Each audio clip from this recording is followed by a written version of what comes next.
का ध्यान इधर। आज सर्कल्स के आगे का काम कराएंगे। अभी लास्ट हमने जो क्वेश्चन किया था दैट वाज ड्रॉ, एक आपने सर्कल ड्रॉ किया था जिसमें कॉर्ड की लेंथ दे रखी थी 6 सेंटीमीटर और कॉर्ड की आपको डिस्टेंस दे रखी थी 3 centimetre from the centre, right.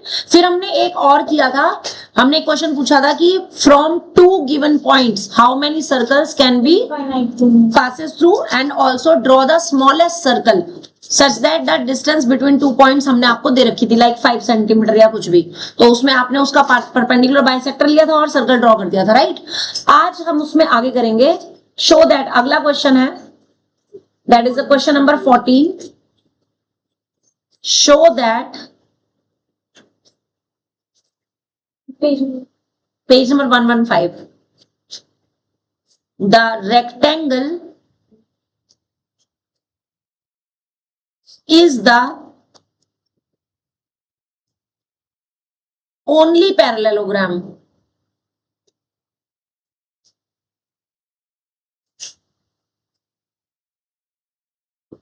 that can be inscribed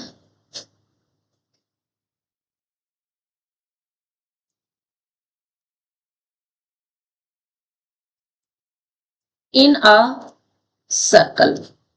हमें बताना है कि किसी भी सर्कल में अगर कोई पैरेललोग्राम इंस्क्राइब्ड है, इंस्क्राइब्ड का मतलब कि पैरेललोग्राम के चारों वर्टिसेस जो होंगे वो कहां पर होंगे, सर्कल की बाउंड्री पर होंगे।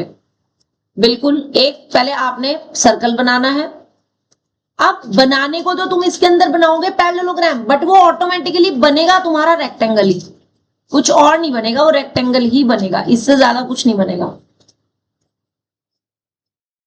तो ऐसा डायग्राम आएगा आपके पास, ए बी सी डी। लेकिन आप गिवन में लिखोगे क्या, गिवन में क्या लिखोगे कि A B C D is a parallelogram. Parallelogram की शॉर्ट फॉर्म लिख रही हूं मैं, पैरेलल का साइन लगा करके जीएम लिख देते हैं, this is parallelogram. Inscribed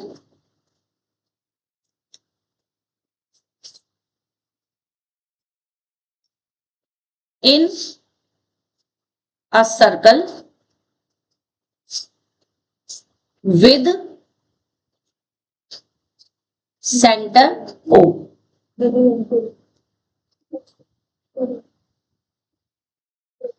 with center O।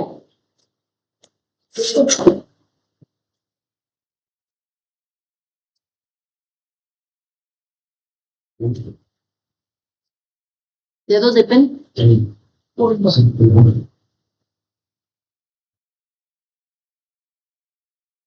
वैसे पता है रिलीजियस कड़ा होता है, इसको उतारते नहीं है ना, उतार सकते हैं, मैंने सुना था ऐसा।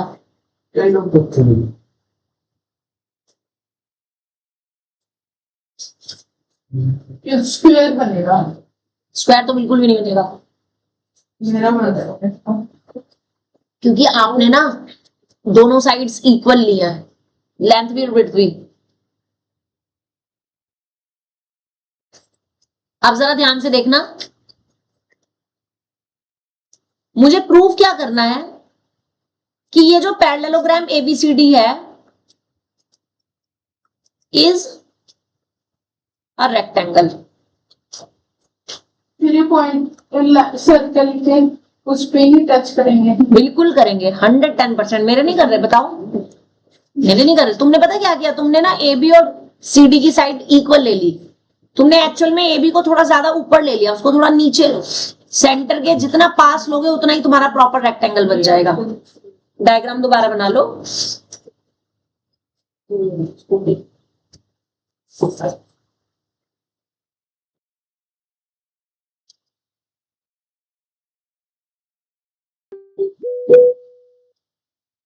तो भी बीच बीच में बच्चे लेट ज्वाइन करेंगे ना,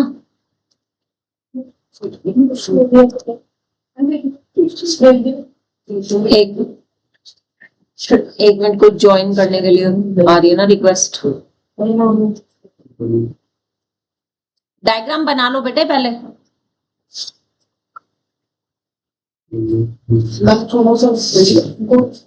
ये लो,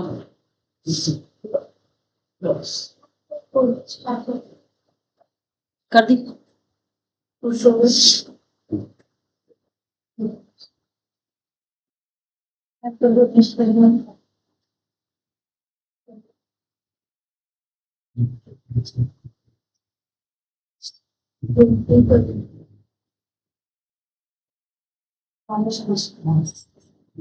बेटे बात नहीं करो, मार्क्स कितने आए कितने नहीं आए वो सब बाद में डिस्कस करेंगे। यहां तक सबने लिख लिया कि नहीं? नो मैम, 2 मिनट हो गए।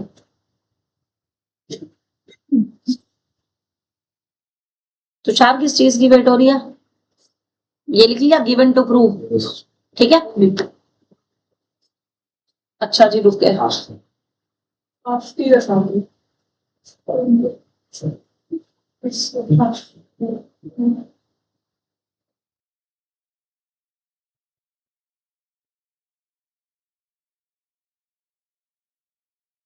अब मुझे ये बताओ कि साइक्लिक क्वाड्रिलेटरल के चारों वर्टिसेस सर्कल की सरकमफ्रेंस पर हो, उसको हमने एक स्पेशल नाम दिया था। याद है किसी को क्या नाम था? साइक्लिक क्वाड्रिलेटरल, है ना?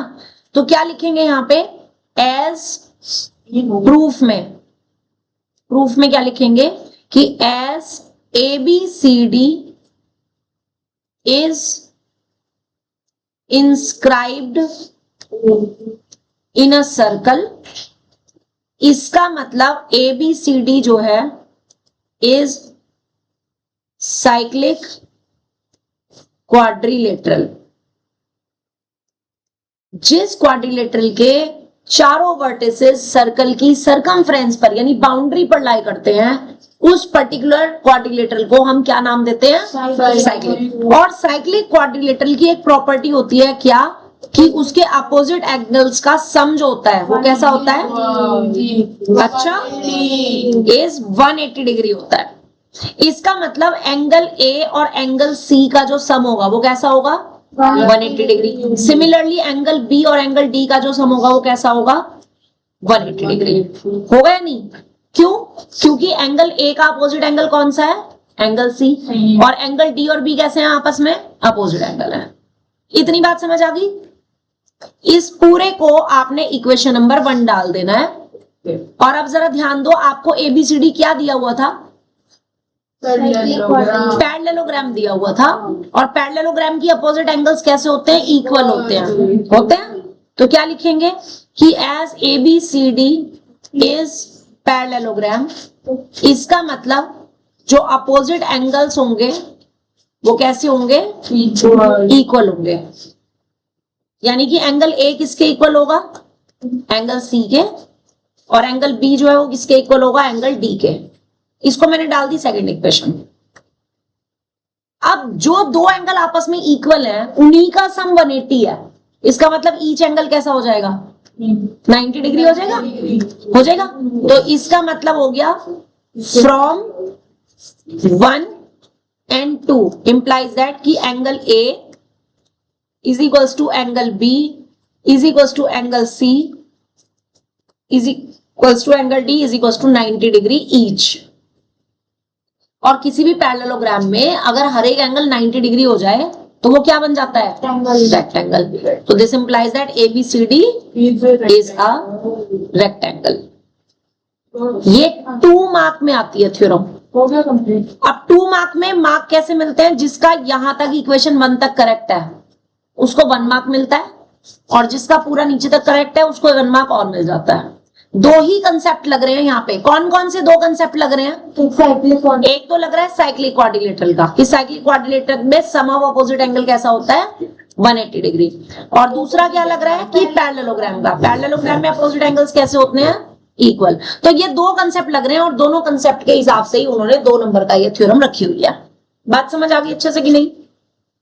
ठीक है, नेक्स्ट आ जाओ फिर क्वेश्चन नंबर 15।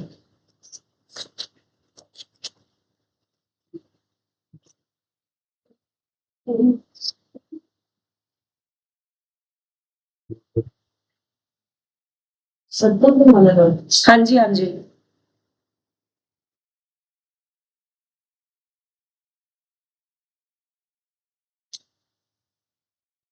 15 में show that if a rectangle is inscribed in a circle.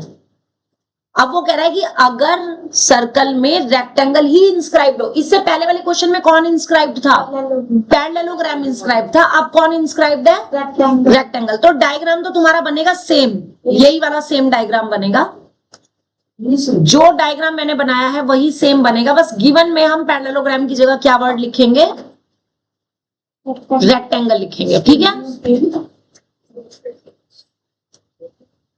बस आप यहां पर गिवन में क्या लिखोगे कि A B C D is a rectangle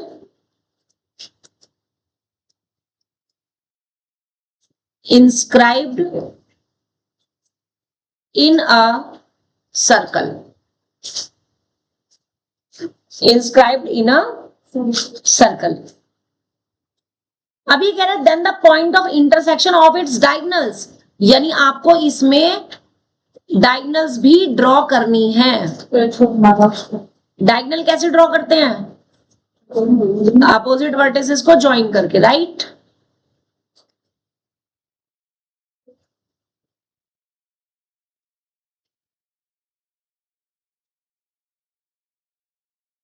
opposite vertices को ज्वाइन करके आपने इसकी डायगोनल्स ड्रॉ कर ली, right.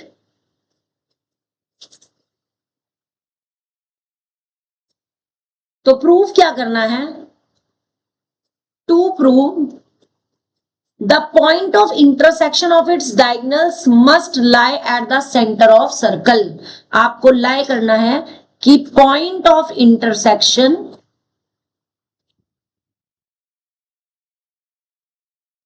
of AC and BD lie at O. What is O? Center of the circle। आपको ये बताना है कि ये जो दोनों का पॉइंट ऑफ इंटरसेक्शन है ना O, ये सर्कल का सेंटर होगा। समझ गए? डायग्राम बनाओ, गिवन टू प्रूव लिखो।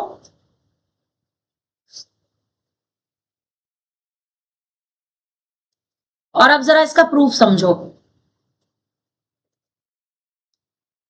मुझे ये बताओ रेक्टेंगल का ईच एंगल कैसा होता है?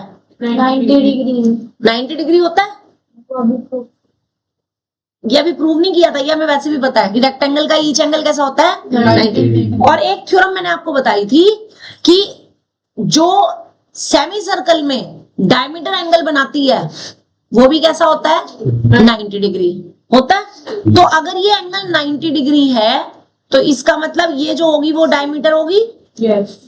सिमिलरली अगर ये 90 डिग्री एंगल है तो इसका मतलब BD जो है वो डायमीटर होगी। सिमिलरली अगर एंगल B आपका 90 डिग्री है तो इसका मतलब AC जो होगी वो आपकी डायमीटर होगी। और इसी तरीके से एंगल D आपका क्योंकि 90 डिग्री है तो अगेन AC क्या होगी? आपकी डायमीटर होगी। और डायमीटर जिस पॉइंट पर इंटरसेक्ट करती हैं उस पॉइंट को क्या बोलते हैं हम? Centre of the circle. तो हो गया प्रूफ। तो सिर्फ इतना ही लिखना है हमें कि we know that each angle of a rectangle is 90 degree.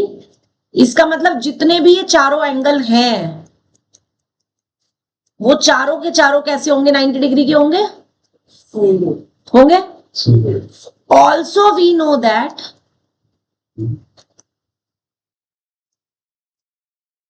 Angle in semi circle is 90 degree. तो अब क्योंकि एंगल A 90 डिग्री है, this implies that angle A की अपोजिट साइड कौन सी बनी? BD। तो BD इज डायमीटर। हो जाएगी कि नहीं? हो जाएगी या नहीं? अब सिमिलरली एंगल B जो है वो भी 90 डिग्री है तो एंगल B की जो अपोजिट साइड होगी वो कौन सी बनेगी? AC। तो इसका मतलब AC भी डायमीटर हो जाएगी। As all the diameters ये सी और O intersect each other at center, इसका मतलब पॉइंट O कैसा हो जाएगा, is the centre of circle. और यही आपको प्रूफ करना था कि AC और BD जो है वो कहां पर लाई करेंगे, O पर। इंटरसेक्ट यानी पॉइंट ऑफ इंटरसेक्शन जो है AC और BD का, वो कहां पर लाई करेगा, O पे। Is that clear? तो बहुत छोटी सी थ्योरम है 2 नंबर की, और 2 नंबर किस चीज के है वो भी समझ लो। पहला, each angle of rectangle is 90 degree, पहला पॉइंट हो गया। दूसरा नंबर किस चीज का है, दूसरा नंबर किस चीज का है कि angle in semi circle is 90 degree. और ये वो क्वेश्चन 3 नंबर में भी दे सकते हैं, क्योंकि अगला कंसेप्ट जो यहां पर आ रहा है वो क्या, कि diameter intersect each other at the centre. तो 3 पॉइंट्स की वजह से ये थ्योरम आपकी 3 नंबर में भी आ सकती है और 2 नंबर में भी आ सकती है। Is that clear? समझ आ गया और नोट कर लिया सबने? चलिए नेक्स्ट क्वेश्चन पे आ जाइए। क्वेश्चन तो पढ़ो पहले। 16 क्वेश्चन पढ़ो जरा अरमन, 16 क्वेश्चन पढ़ो।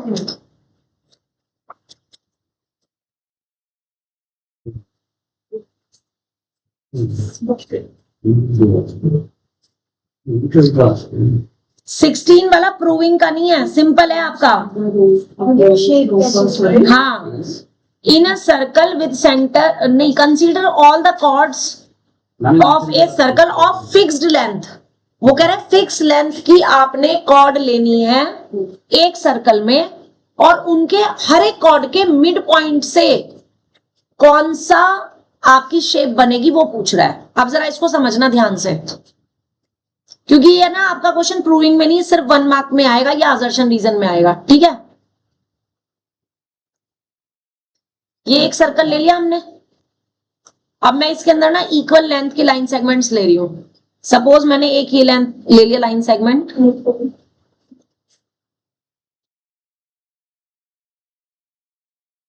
देखो जी ये ले लिया।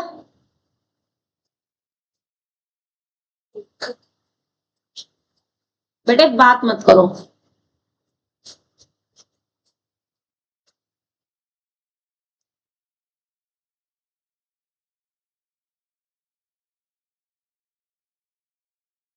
ये मैंने इसके सेम साइज की सेम लेंथ की वो ले रही हूं लाइन सेगमेंट्स, ठीक है।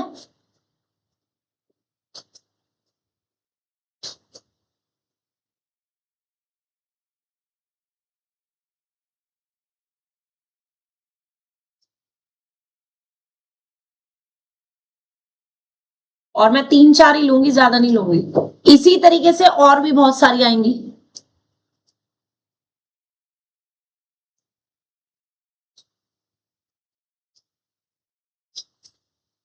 ध्यान दो इधर, लाइक जैसे मैंने ये 3-4 ऐसे ले ली और ये सेंटर है मेरे पास, और भी होंगी ऐसी ही लाइन सेगमेंट जो इसी लेंथ की होंगी। हेक्सागन नहीं बनेगा, ये सब इंटरसेक्टिंग है, कोई पॉइंट से नहीं पास हो रही, जरा ध्यान दो। हेक्सागन नहीं बनेगा, हेक्सागन नहीं बनेगा। इसके बीच में और भी होंगी जो बिल्कुल इसके पास बन रही होंगी।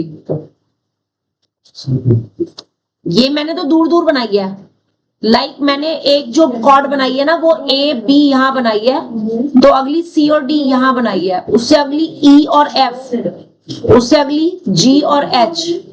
बेटे बात करोगे तो किसी को कुछ समझ में नहीं आने वाला। एक कॉर्ड में बिल्कुल तुम्हारे को बिल्कुल इसके पास बना के दिखा रही हूं, लाइक दिस, बिल्कुल इसके पास। करना क्या है, यही तो बात है सारी, क्या करना है अभी आ जाएगा समझ, टेंशन ना ले। ये देखो एक जो कॉर्ड है ना मैंने बिल्कुल पास में बनाई है, ये वाली बिल्कुल पास में जो रेड कलर की है ना। तो जब ऐसी ऐसी आप बहुत सारी कॉर्ड्स बना लोगे सेम लेंथ की, तो पहली बात तो इनफाइनाइटली मैनी कॉर्ड्स बनेंगी है ना। अब उन सब का मिड पॉइंट, उन सब के मिड पॉइंट को अगर आप सेंटर से मिला दो तो वो कॉर्ड को बाइसेक्ट भी करते हैं। तो उन सब की जो डिस्टेंस होगी, अब इक्वल कॉर्ड है तो वो एट इक्वल डिस्टेंस होंगी। तो as equal chords are at equal distance from the centre, from the centre, तो जो सारी कॉर्ड्स का जो मिड पॉइंट है, जब मैं उन्हें ज्वाइन करूंगी सबको, ऐसे ही पास पास मेरे पास बहुत सारे पॉइंट्स आ जाएंगे, ऐसे बहुत सारे आ जाएंगे कि नहीं आ जाएंगे? तो मेरे पास अल्टीमेटली उन सारे पॉइंट्स से वापस एक सर्कल बनेगा कि नहीं बनेगा? कैसे? ऐसे, जैसे ये वाली कॉर्ड थी ए बी, उसका मिड पॉइंट यहां पर है, जो ये रेड वाली है वो बिल्कुल इसके बिल्कुल नजदीक है, उसका मिड पॉइंट यहां कहीं आएगा, जो कि मैं रेड से दिखा रही हूं, रेड लाइन से बिल्कुल पास में यहां कहीं आएगा। फिर इसी तरह से करते करते मेरे पास इनफाइनाइटली मैनी कॉर्ड्स के सबके मिड पॉइंट्स इनफाइनाइटली मैनी मिलेंगे, तो उन सारे पॉइंट्स का कलेक्शन मुझे क्या मिल जाएगा? वापस एक सर्कल मिल जाएगा। मिल जाएगा कि नहीं? समझ आ गई बात? और उस सर्कल की जो रेडियस होगी वो कितनी होगी? वो डिस्टेंस होगी जो इस कॉर्ड की सेंटर से डिस्टेंस है। जैसे ये कॉर्ड है, इस कॉर्ड की सेंटर से जो डिस्टेंस है वो क्या है? Perpendicular distance. तो जो हमें सर्कल मिलेगा उसकी रेडियस कितनी हो जाएगी? वो वही होगी जो उसकी परपेंडिकुलर डिस्टेंस दे रखी है। समझ आ गया? तो as the equal chords are at equal distance from the centre, therefore the collection of all the midpoints of all the equal chords will be a circle, will be a circle, and that is your answer. और जो चीज मैंने तुम्हें यहां पे बताई वो मैं यहां पे लिख रही हूं, इन्होंने क्वेश्चन में पूछा नहीं है बट मैं फिर भी बता रही हूं। And the radius of that circle will be the perpendicular distance of each cord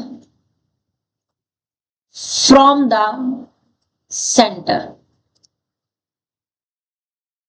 cord की सेंटर से जितनी परपेंडिकुलर डिस्टेंस होगी उतनी ही हमारी न्यू सर्कल की रेडियस होगी।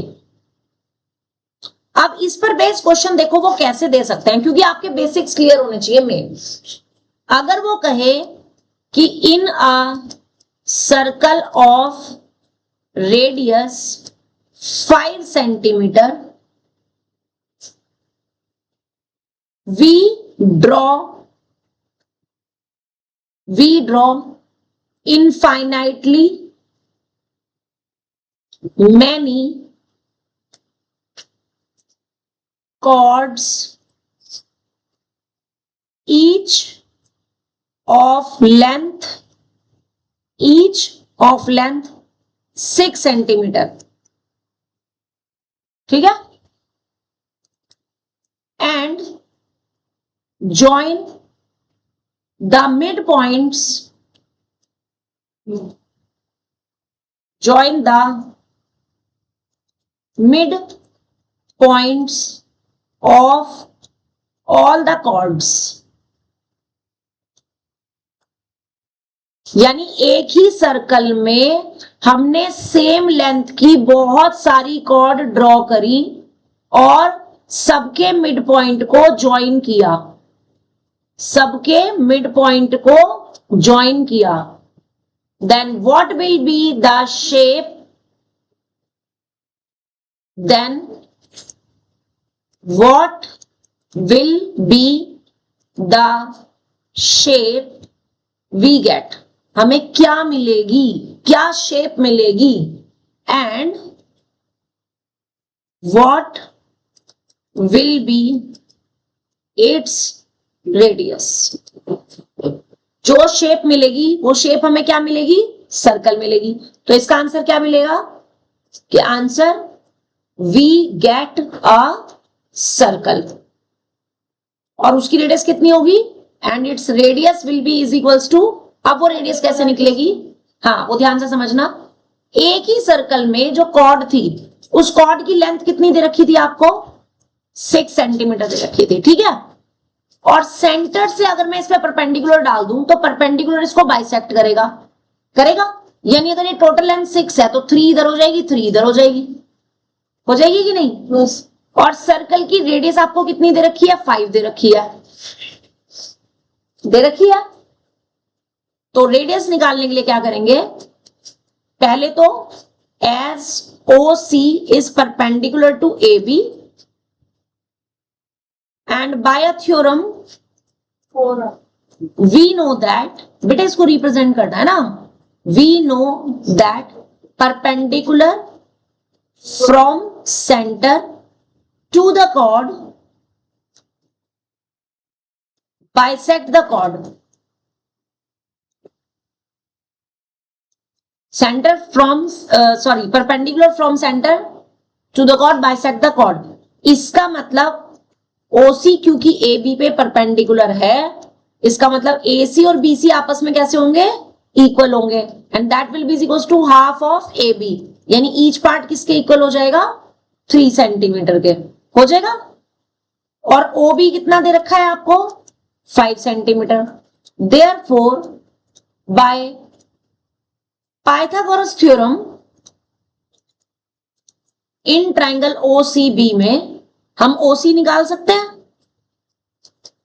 कितना आ जाएगा, 5 का स्क्वायर माइनस 3 का स्क्वायर से 4 सेंटीमीटर आ जाएगा।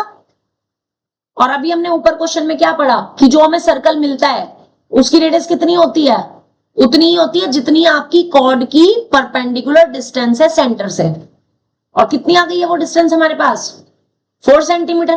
तो therefore radius of required circle will be is equals to 4 centimetre. Understand, बात समझ आ गई या नहीं। अब दोबारा समझो, इसको समराइज कर रही हूं, पहले इसको लिख लो फिर इसको समराइज करते हैं।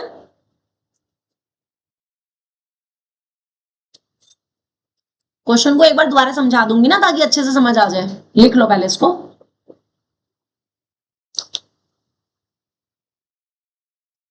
सानवी, एंजल एंड तेजस, तुम्हें ये बात समझ आई कि नहीं, आगे मैम। Yes ma'am. और एंजल को, गुड। अब दोबारा से समझो इस चीज को, लिख ले पहले, लिख ले आराम से लिख ले।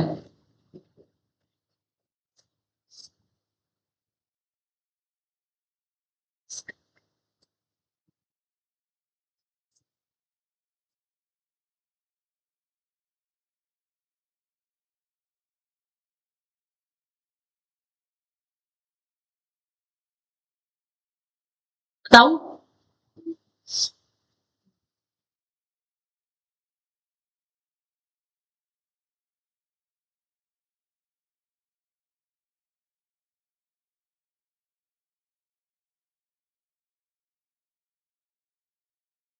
आयुष क्यों, कोई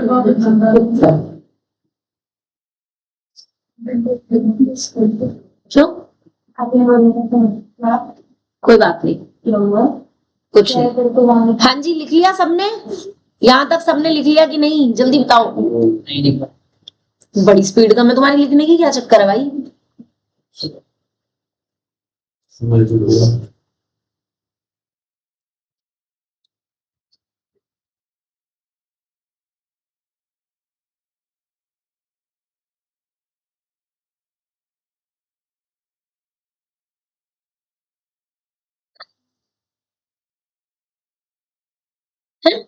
तो वो लिख रहा है तो तुम्हारा को क्या दिक्कत है, और मंथन ड्राइंग बना रहा है ना मंथन।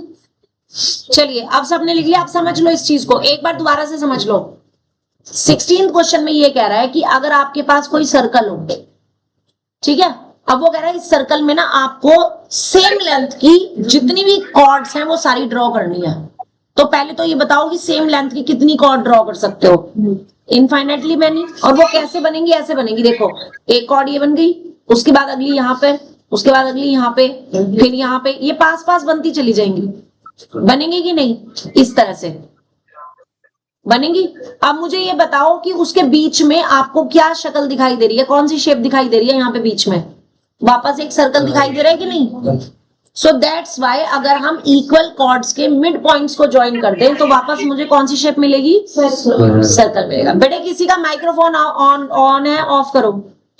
इसी सर्कल को दोबारा बोलना है, फिर सर्कल मिलेगा, है ना?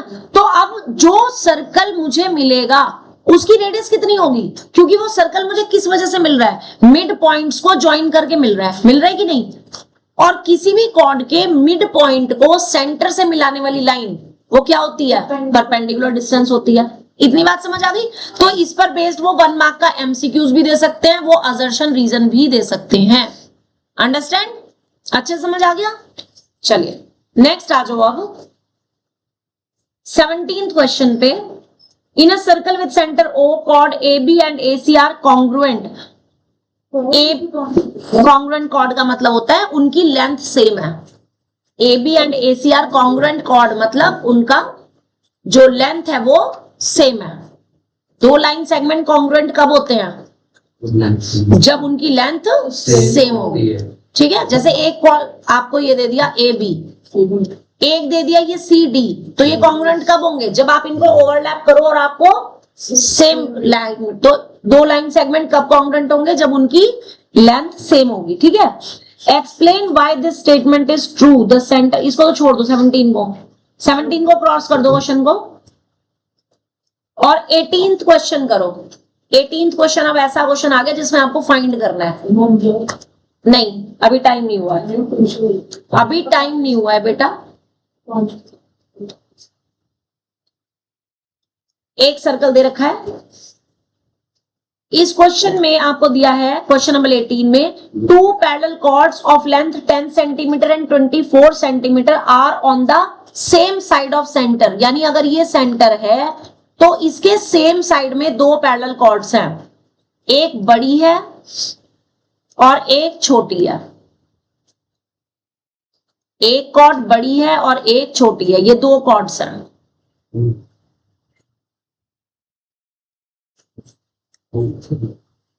AB, मंथन ध्यान इधर, नहीं तो मैं आगे बुला लूंगी बेटा।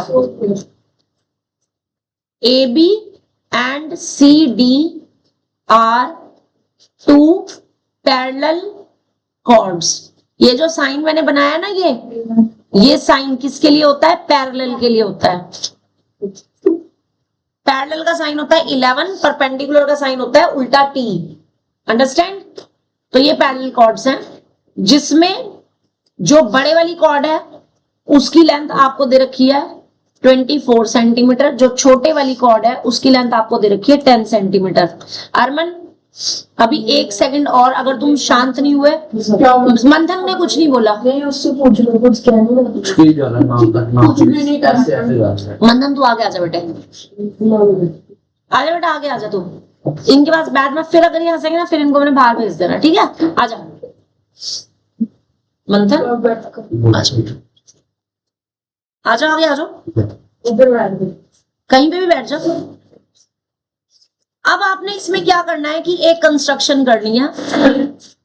आपने यहां से सेंटर से दोनों पे परपेंडिकुलर डाल देना है।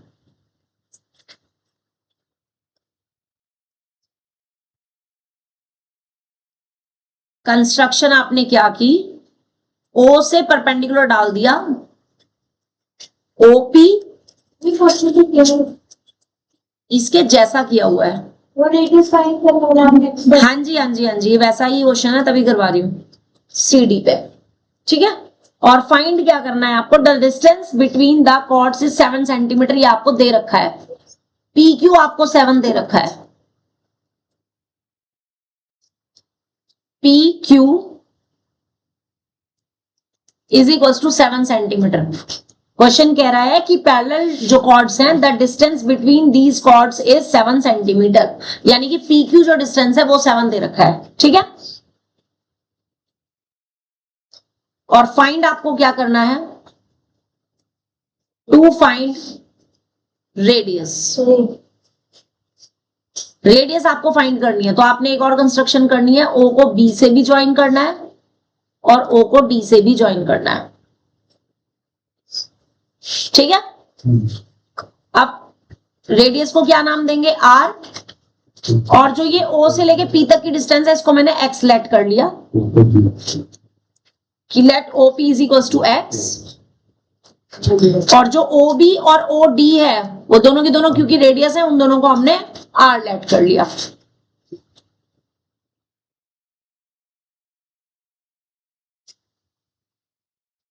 शांत, यहां तक समझ आ गया। अब एक बार तो आप कौन सा ट्राइंगल लोगे, OPB, और एक बार कौन सा लोगे, OQD, और दोनों में पाइथागोरस थ्योरम लगाएंगे और वहां से हमें वैल्यू निकालनी है R की, रेडियस की वैल्यू निकालनी है। अब ध्यान से देखना थ्योरम इसमें कौन से वाली लगेगी, थ्योरम कौन सी लगेगी, आपने भी इसमें कंस्ट्रक्शन क्या की है, परपेंडिकुलर डाला है सेंटर से। जब हम सेंटर से किसी कॉर्ड पे परपेंडिकुलर डालते हैं तो क्या होता है, वो क्या करता है, परपेंडिकुलर किसको बाइसेक्ट करता है, कॉर्ड को बाइसेक्ट करता है ना। तो अब आपने प्रूफ में क्या लिखना है कि as by a theorem we know that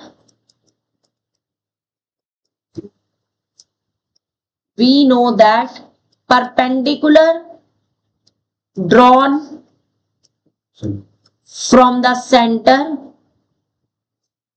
to the chord bisect the chord को बाइसेक्ट करता है। इसका मतलब जो OP है वो किस पे परपेंडिकुलर है, AB पे, तो इसका मतलब OP बाइसेक्ट करेगा AB को, यानी AP की वैल्यू और BP की वैल्यू दोनों की वैल्यू सेम हो जाएगी, हाफ ऑफ AB के इक्वल, और AB कितना था 24, तो ईच वैल्यू कितनी हो जाएगी, 12 सेंटीमीटर हो जाएगी। इतनी बात समझ आ गई। सिमिलरली OQ जो है वो किस पे परपेंडिकुलर है, CD पे। इसका मतलब जो OQ होगा वो किसको बाइसेक्ट करेगा, CD को। इसका मतलब CQ और DQ दोनों की वैल्यू हाफ ऑफ CD के इक्वल हो जाएगी, और CD की वैल्यू कितनी दे रखी थी आपको, 10, तो ईच पार्ट 5 सेंटीमीटर के इक्वल हो जाएगा। यस, डायग्राम में इसको लिख लो, जो ये वाला पार्ट है ये 12 है और नीचे वाला पार्ट कितना है 10, इधर भी 10 और इधर भी 12, लिख लिया। अब एक बार तो आपने कौन से ट्रायंगल में लगानी है पाइथागोरस थ्योरम, OPB में, और एक बार कहां लगानी है, OQD में। ठीक है, चलिए देखिए, जिसके ट्यूशन का टाइम हो गया जा सकते हैं, यहाँ ट्यूशन का टाइम खत्म नहीं हुआ है, यहाँ का टाइम 5:15 से 6:15 है। आपने वहां पे ट्यूशन में बता देना ये चीज, 5:15 से 6:15, क्योंकि अब स्कूल्स खुल गए हैं। ठीक है, तो वहां पे ये चीज बता देना और वहां के टाइम चेंज करा लेना, इस क्वेश्चन को करके जाना, उससे पहले नहीं जाना। तो by Pythagoras theorem in triangle OPB में, क्वेश्चन अधूरा नहीं छोड़ के जाना।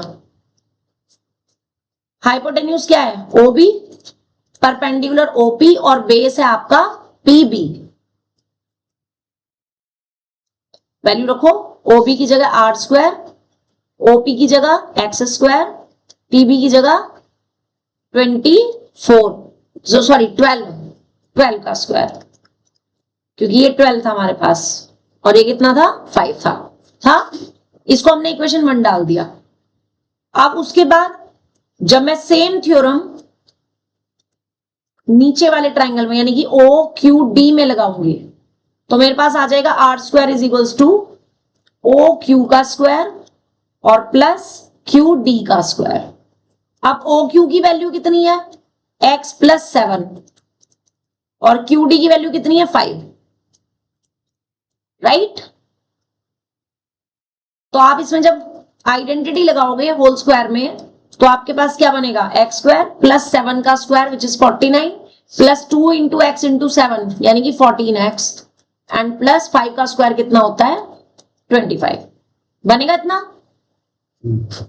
तो आप यहां से देखो फर्स्ट इक्वेशन से, अगर इस x² को इधर ले जाओ तो R square minus X square की वैल्यू 144 मिल जाएगी। और यहां से भी आप R square minus X square को अगर ले जाओ तो 49 प्लस 14x और प्लस 25। तो आप यहाँ पे R square minus X square की जगह 144 रख सकते हो। अब इसको सिंप्लीफाई करके मुझे आप x की वैल्यू निकालनी है। कितना आएगा जी? 49 को भी इधर माइनस में ले जाएंगे, 25 को भी इधर माइनस में ले जाएंगे। बताओ कितना आएगा माइनस करके? 144 माइनस 49 और माइनस 25।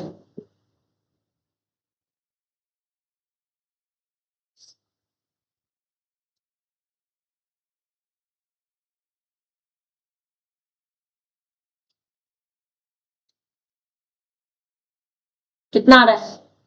70 और 14 जाएगा अपॉन में, कितना आ जाएगा? 5। और फिर आप x की वैल्यू कहां पुट कर दोगे? Put x equals to 5 in first equation, जो कि आपके पास थी R square is equals to X square plus 144। तो 5 का स्क्वायर प्लस 144 कितना आ जाएगा? 169। 13 का स्क्वायर होता है तो आर की वैल्यू कितनी आ जाएगी? 13 centimetre. And that is your answer. और ये पर्टिकुलर क्वेश्चन आपका बहुत इंपॉर्टेंट है। बिल्कुल 3 नंबर में आएगा ये, 5 में नहीं। ठीक है, अब जितना करा दिया है उसको रिवाइज करेंगे और अपने ट्यूशन में वहां पे इन्फॉर्म कर देना जहां पर भी आप जा रहे हो कि टाइम 5:50